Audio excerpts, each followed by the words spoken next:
नमस्कार साथियों, अधिग्रहण के मामलों में अधिग्रहण प्रक्रिया से पीड़ित किसान जब हमसे संपर्क करते हैं तो अलग अलग समस्याएं उनकी होती हैं और जिनका निराकरण हमको जो कानून में उनको निराकरण के उपाय बताए गए हैं उसके आधार पर अलग अलग प्लेटफॉर्म पर हम अपना आवेदन मूव करते हैं।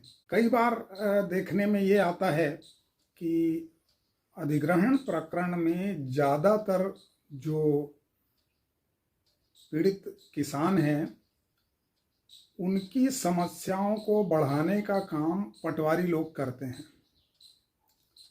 किसानों का यह कहना होता है कि पटवारी हाँ मोर तिर पैसा मांगिस, मैं नहीं देव तो मोर जमीन हाँ डाइवर्टेड रही से तो अनडाइवर्टेड लिख दिस, और जिसका डाइवर्टेड है और वो पैसा दे दिया तो उसका डाइवर्टेड लिखा। इस किस्म से बहुत सारी समस्याएं सामने आती है।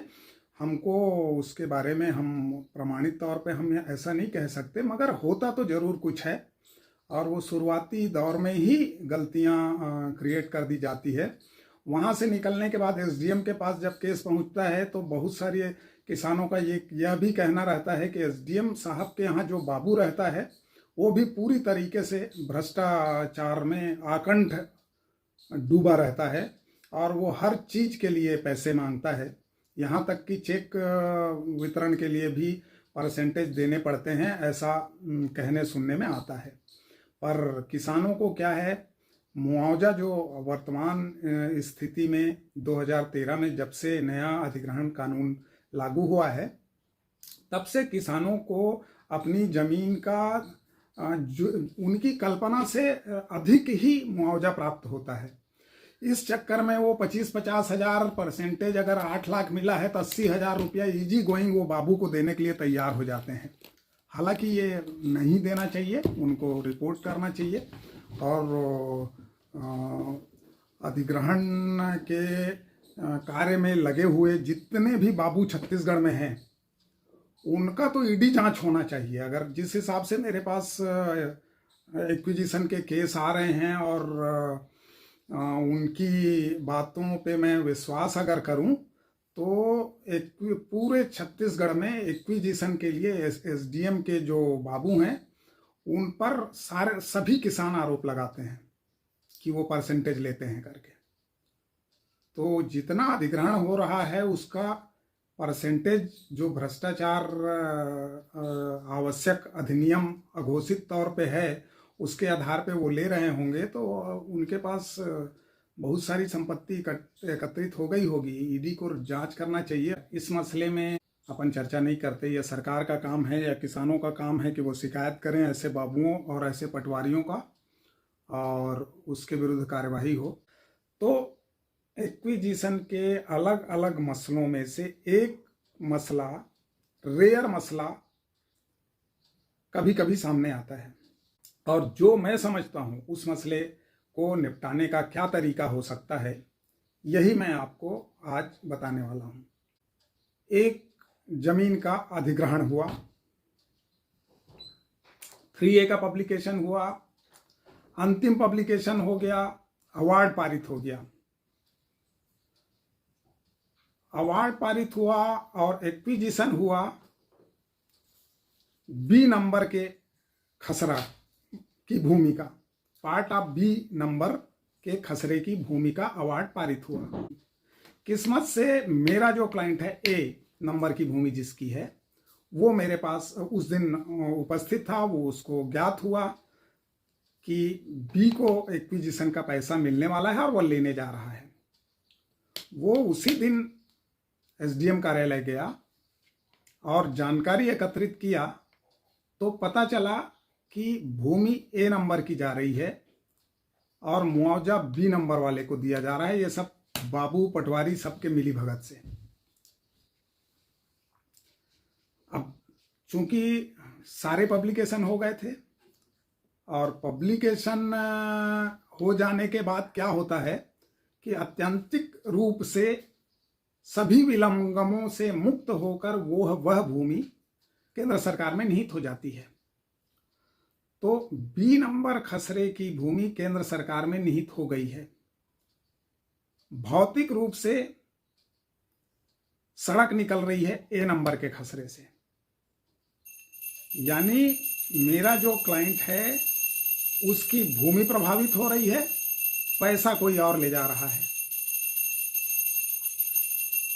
अब क्लाइंट जब एसडीएम के पास तो सीधा जाता नहीं, ज्यादातर किसान बेचारे सीधे बड़े ऑफिसर से मिलने में कतराते हैं, तो वो बाबू से मिलता है। बाबू कहता है का हो इसलिए ना एक ठन एप्लीकेशन लिख के दे दे, हमन सुधार देबन और दे दे 2-4 हजार रुपया।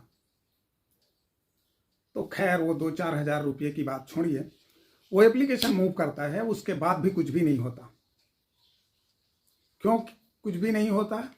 क्योंकि कानूनी रूप से एक बार एक नोटिफिकेशन पब्लिश हो गया और अवार्ड पारित हो गया, उसके बाद उस अवार्ड में फेर फार करने की शक्ति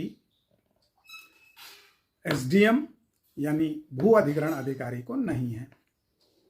अब ऐसी स्थिति में उसका रेक्टिफिकेशन कहां होगा, यही मूल मुद्दा बनता है।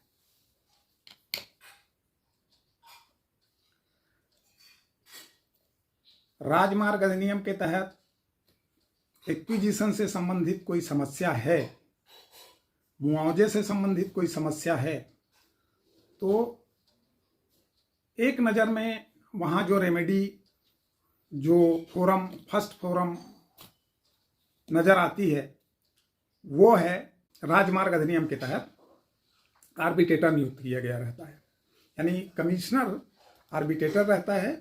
और राजमार्ग संबंधी अधिग्रहण के मामले में किसी भी किस्म के डिस्प्यूट के लिए प्रथम जो फोरम है वो कमिश्नर ही होता है, आप इसको माने ना माने।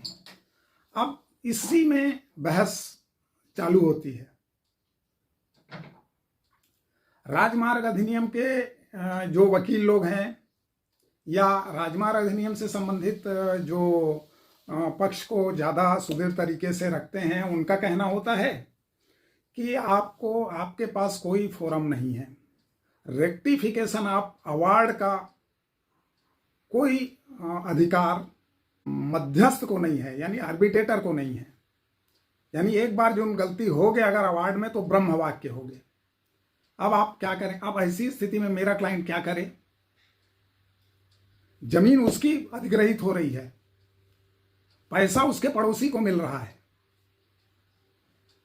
मेरा एप्लीकेशन कमीशन के सामने मुंह होता है, तो फर्स्ट रेमेडी मैं मांगता हूं कि सबसे पहले वो जो जमीन दूर दूर तक प्रभावित नहीं है भौतिक रूप से, पटवारी और बाबू की मिली भगत से उस भूमि को अधिग्रहित बताकर अवार्ड में शामिल कर लिया गया है, उसका मुआवजा देने की प्रक्रिया को तत्काल प्रभाव से रोक लगानी चाहिए। 80 लाख रुपया उस आदमी को मिलने वाला है, अगर वो 80 लाख ले लिया तो गवर्नमेंट कैसे उसको रिकवर कर पाएगी? नेशनल हाईवे के वकीलों को समझ में नहीं आता क्या कि उन्हीं का पैसा, नेशनल हाईवे का 80 लाख रुपया कोई थर्ड पर्सन ले जाएगा, और आज ना सही कल किसी दूसरे फोरम में जब मेरा क्लाइंट जाएगा जो हकीकत में उसकी जमीन एक्वायर हो रही है, ये बात कहीं ना कहीं से सिद्ध हो ही जाएगा, क्योंकि सही में उसकी जमीन एक्वायर हो रही है ए नंबर की, बी नंबर का कोई लेना देना नहीं है, दूर दूर तक नहीं लेना देना है। अब वो एक्विजिशन का पैसा लेके चले जाता है, और ऐसी स्थिति में क्या नेशनल हाईवे के वकील का दायित्व तो नहीं है क्या कि उस पैसे को रोके?